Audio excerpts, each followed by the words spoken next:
Bugün mən sizə kino haqqında danışmaq istəyirəm.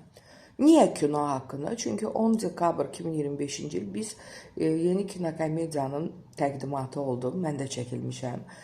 Qurd Dişi kinokomediyasıdır. Müşfiq Şahverdiyevin baş prodüserlığı ilə, Elmir Süleymanovun rejissorluğu ilə və elə günümüzün komediya janrının ən gözəl, ən sevilən aktyorlarından biri olan Müşfiq Şahverdiyevin baş obrazı ifa etməsi ilə bu filmi təqdim etdik. Kinoteatrlarda baxa bilərsiniz.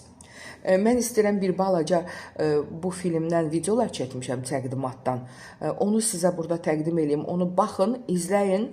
Daha sonra mən kino haqqında sizə danışacağım. Və hazırda gözləmə otağında qallanın başlanğıcını gözləyirik. Başlayanda çıxacağıq. Mən göstərim aktyorları sizə. Bu bizim gözləmə otağımızdır.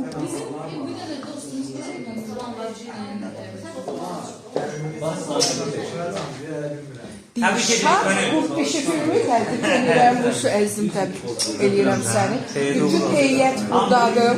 Hamı buradadır. Bəli. Ben öptüm o kıskandı. Deyir, meyli sen öpməyədir. Bu sənin günün. Xeyirli uğurlu olsun. Mənim əzizlərim. Ona görə də izləyirsiniz. Dilşad Qurd Dişi filmi aslında yenə çəkib paylaşacağım. Uşaqlar bir əl eləyin. Hamımıza. Maşallah. Baxdınız, bəli, bu təqdimatımız idi. Amma mən kino haqqında geniş danışmaq istəyirəm. Kino, film, serial, ümumiyyətlə Azərbaycanda kino əsasən dövlət nəzarətindədir. Əsas qurumlar Mədəniyyət Nazirliyi, əsas Azərbaycan Film Kinostudiyası, dövlət sifarişi və ya film çəkən müəyyən productionlar. Mənim əzizlərim, bugün ən böyük problemlərdən biri də bizim insanımızın özümüzü sevməməyimizdir.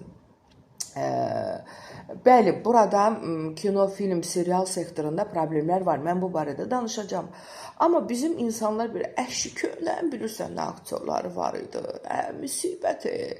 Köhnədə bilirsən nə kinolar çəkirdilər. Müsibəti. Mən sizdən razıyam, mənim əzizlərim. Bəli, Azərbaycan kinosunun keçmişinə baxanda çox möhtəşəm filmlərimiz olubdur. Olduqca yəni gözəl filmlər. Amma bu artıq bizim keçmişimizdir, tariximizdir. Nə xoş bizim belə bir tariximiz var. Biz niyə bu günümüzü dəstəkləmirik? Yəni, niyə biz bu günümüzü dəstəkləyə bilmirik? Bilmirəm ki, əşi, köhnə, mənim əzizim, köhnədə sənin atan, baban, ulu baban olub. Biz ulu babandan danışmırıq ki, bugün səndən danışırıq. Sən də, ey bəni insan, ey vətəndaş, izləyici, bugünlə ayaqlaş. Əlbəttə ki, dövrə zamana uyğun olaraq filmlər, kino sektoru hamısı dəyişir. Dəyişir, bizdə dəyişən bir şeylər yoxdur. Çünki SSR dövründən qalma, yəni o dövrün xətti ilə gedirik. Çünki film necə işləyir? Filmə bir ayrılır vəsait, ssenari komissiyadan keçir, mövzular təhlükəsiz, rəsmi olur, yaradıcılıq azaddır demək burada çox çətindir. Nəticədə festival üçün filmlər var, amma azdır. Əsas bazar üçün, kassa üçün filmlər çəkilir. Yəni bizim xarici filmlərdə çəkən aktyorlarımız çox vaxt deyir ki, biri mən xaricdə kastinqə gedən insan kimi deyirəm ki, bizim aktyor, rejissorlar çox istedadlıdır. Olduqca istedadlı, bacarıqlıdır. Sadəcə olaraq sistem düzgün işləmir. Niyə sistem düzgün işləmir? Mən bu barədə ətraflı danışmaq istəyirəm. Birinci insanlardan danışdım ki, insanlarımız özümüzü sevmir. Xaricdə olan kinoları qaldırırıq başımızın üstünə. Xaricdə olan açıq filmlərə belə baxırıq. Bizim aktyorlar bir azacıq açıqlıq olan yerlərə ehtiyat edir. Xaricdən dəvət edir. Niyə? Bu aktyordur, bu çəkilməlidir. Çünki bir toplum insan var ki, bu toplum insan filmdən həyatı ayrı eləyə bilmir. Bunun problemini yaşayan bir adam kimi danışıram. Həqiqətən. O filmdir, çəkildin, elə bil əyninə bir don geyindirirlər. Geyinirsən, şəkil çəkdirib gəlirsən. Yəni filmdir. Sənin üçün bir obraz yaranıb, o obraz orada yaradırsan, çıxıb gəlirsən evinə, sən özünsən, o deyilsən. Və təəssüf ki, bizim film sektorunda, kino, serial sektorunda bu tək bu problemlər deyil. Bizim yəni o bəzi kütbeyin kütlədən əlavə, özümüzü sevməyən kütlədən əlavə nə eləsək də, nə yaratsaq da, bugün kifayət qədər yaxşı filmlər, seriallar çəkilir. Belə olmalıdır, çəkildikcə düzələcək, irəlilədikcə düzələcək, amma heç cürə insanları qane eləmək olmur. Yenə də keçmişdən danışırlar, xaricdən danışırlar. Qardaşım, bugün Azərbaycanda kinonu insanlar öz gücünə çəkir, öz əziyyəti ilə çəkir. Həqiqətən öz əziyyəti ilə çəkir. Yəni, bugün sponsor yoxdur. Olursa da geri dönüş olmur. Kinoteatrlar filmləri az saxlayır, çünki risk yüksəkdir. Özəl prodüserlər üçün kino biznes deyil. Başa düşürsünüz, itki mənbəyidir. Əslində, prodüserlər pulu tapıb qoymalıdır ortalığa, film çəkilməlidir, özünü doğrultmalıdır. Amma bizim insanlar kinoteatra getmək yerinə bir Allah bilir nə çəkiblər. Köhnədəki aktyorlar var, onlar da bizimdir, köhnə də bizimdir, baş tacımızda, amma bugün də var. Bugün sevilən aktyorlar, rejissorlar var. Sadəcə olaraq biz özümüzü sevmirik. Biz özümüzü sevə bilmirik, mənim əzizlərimi sevə bilmirik, heç cürə sevə bilmirik. Televiziyada seriallar gedir və bu seriallar əslində bu sistemin yaşayan tərəfi budur. Bugün bəzi aktyorların da qazanc mənbəyi budur. Amma seriallar da tələm-tələsik çəkilir, ssenari zəif çəkilir, aktyorlar çox vaxt səthi çalışır, başa düşürsünüz. Baxmayaraq ki, aktyorların çoxu bugün seriallardan qazanır, amma aktyorlar əlavə işə, gücə getməyə məcburdular. Və başa düşürsünüz, aktyor üçün o məbləğ yoxdur ki, aktyor bütün potensialını ortaya qoya bilsin. Aktyor əlavə potensialın üstünə potensial qata bilsin, əlavə kurslara yazıla bilsin, xarici kurslara gedə bilsin, treninqlərə gedə bilsin. Aktyor üçün bugün bu şey, nəinki aktyor üçün, rejissor üçün, operator üçün, heç biri üçün bu şərait yoxdur. Yəni, bugün o qədər cüzi məbləğ olur ki, çalışırlar ki, filmi az vaxta sığa bilsinlər, serialı tez-tez çəkə bilsinlər, 5-3 qəpik qazana bilsinlər. Yəni, bugün biz, başa düşürsünüz, bugün peşəkar aktyorlar üçün sistem çox ədalətsizdir, mənim əzizlərim. Çox ədalətsizdir. Bugün elə peşəkar aktyorlar var ki, inanın ki, onlar bütün potensialını hətta göstərə bilmir. Müəyyən sifarişçinin öz istəkləri var, kütlənin öz istəkləri var, çəkənin öz istəkləri var, productionın öz istəkləri var, televiziyanın öz istəkləri var. Nəticədə ortalığa bir şey qoya bilmir aktyor, hər şey aktyora yüklənir.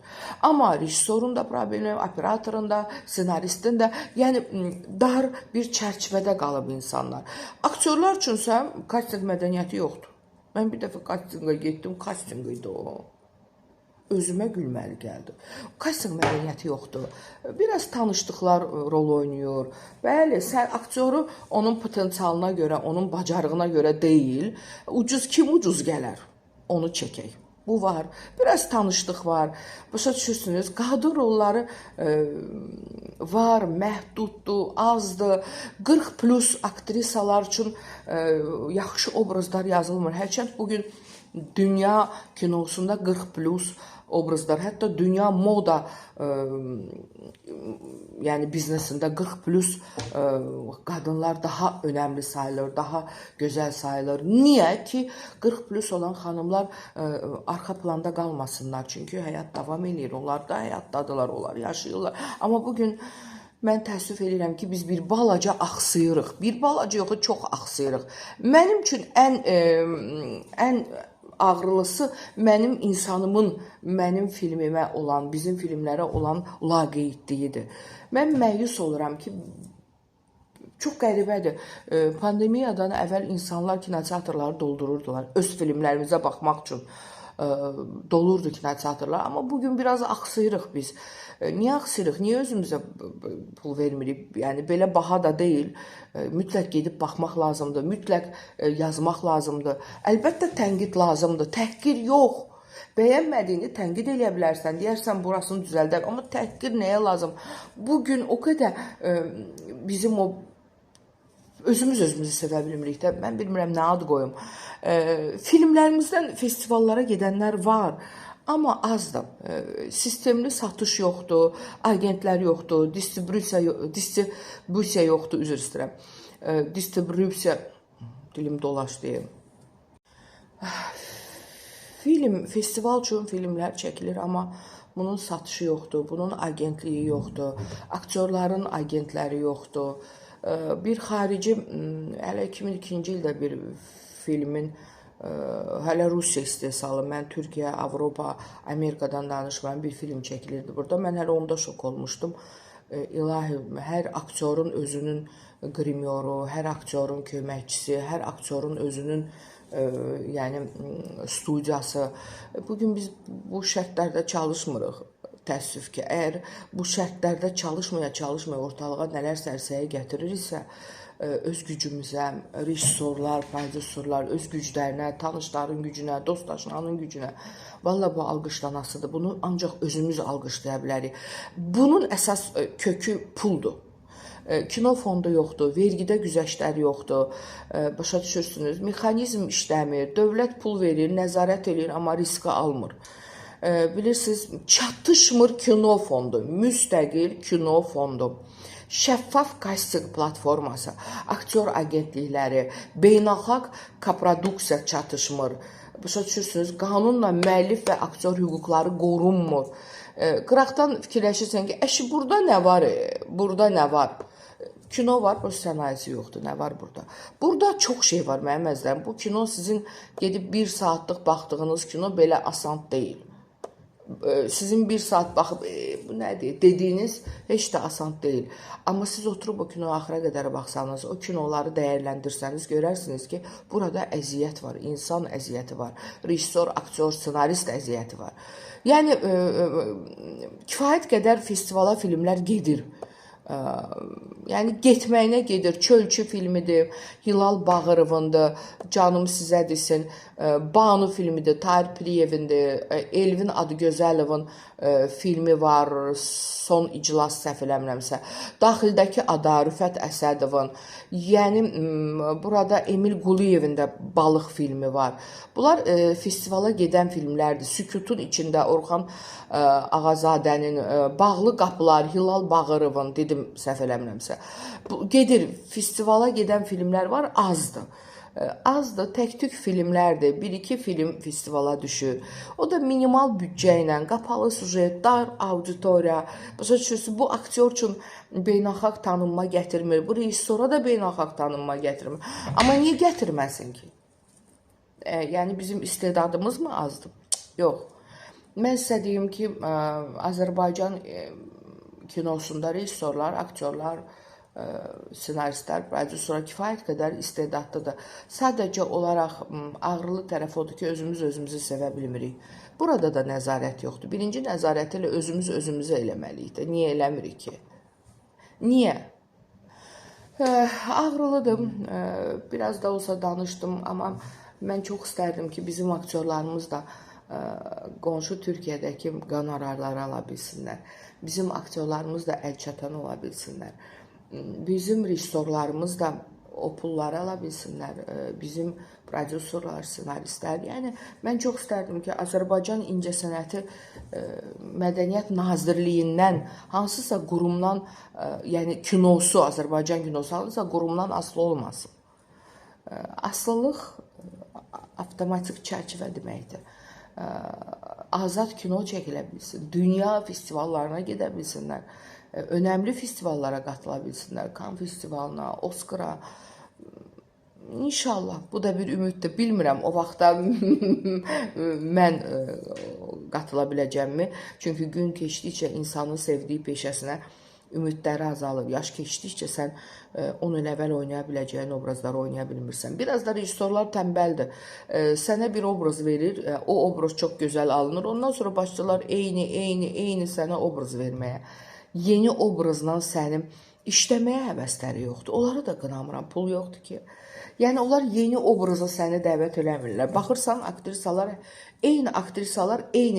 fərqli filmlərdə eyni obrazlardadılar. Amma aktrisaların, aktyorların potensialı çox böyükdür. İnanın. Sadəcə olaraq İnşallah yəqin düzələr. Nə danışım ki? Mən sizi Qurd dişi, Dilşad Qurd dişi filmi ilə istəyirəm baş-başa buraxım. Bütün kinoteatrlarda var. Gedin baxın, lütfən əziyyəti dəyərləndirin.